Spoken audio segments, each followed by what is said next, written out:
Hello friends, welcome to RR foods. Today మన recipe పుదీనా tomato chutney. ప్రాసెస్లోకి అయితే వెళ్ళిపోదామండి. ముందుగా నేను వాష్ చేసి పెట్టుకున్న 2 కట్టల పుదీనా, కట్ చేసి పెట్టుకున్న ఒక 6 టమాటాలు, కట్ చేసి పెట్టుకున్న పచ్చిమిర్చి, దంచి పెట్టుకున్న వెల్లుల్లి, 1 టేబుల్ స్పూన్ ధనియాలు, 1/2 టేబుల్ స్పూన్ జీలకర్ర, కొద్దిగా చింతపండు.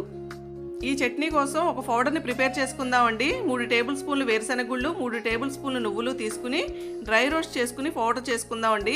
ఈ పౌడరు పుదీనా చట్నీకి చాలా టేస్ట్ని ఇస్తుందండి.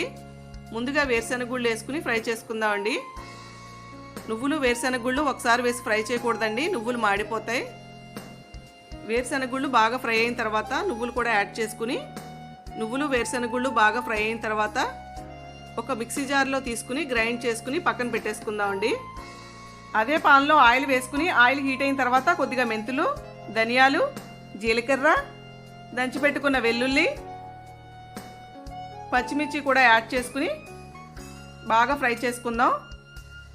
పచ్చిమిర్చి బాగా ఫ్రై అయిన తర్వాత కట్ చేసి పెట్టుకున్న టమాటాను కూడా యాడ్ చేసుకుని బాగా కలుపుకుందామండి.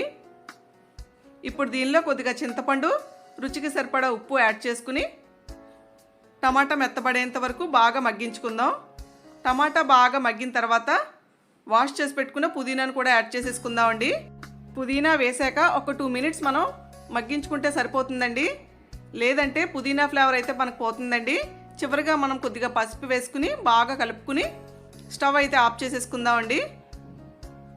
ఇది బాగా చల్లారిన తర్వాత ముందుగా మనం గ్రైండ్ చేసి పెట్టుకున్న పల్లీలు నువ్వుల పౌడర్లో ఈ పుదీనా టమాటాను కూడా యాడ్ చేసేసుకుని మెత్తగా గ్రైండ్ చేసేసుకుందామండి. మనకి చట్నీ అయితే రెడీ అయిపోయింది. చట్నీలోకి మనం పోపు వేసేసుకుందామండి.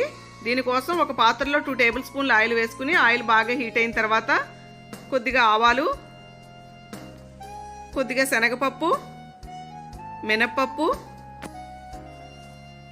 దంచి పెట్టుకున్న వెల్లుల్లి, కట్ చేసి పెట్టుకున్న 2 ఎండుమిర్చి, కొద్దిగా కరివేపాకు వేసి బాగా ఫ్రై చేసుకుందామండి. ఈ చట్నీ మనకి ఇడ్లీ, దోశలోకి చాలా బాగుంటుందండి. తప్పకుండా ట్రై చేయండి. ఈ పోపును మనం చట్నీలో యాడ్ చేసేసుకుందామండి. ఈ రెసిపీ మీకు నచ్చినట్లయితే లైక్ చేయండి, షేర్ చేయండి, సబ్స్క్రైబ్ చేయండి.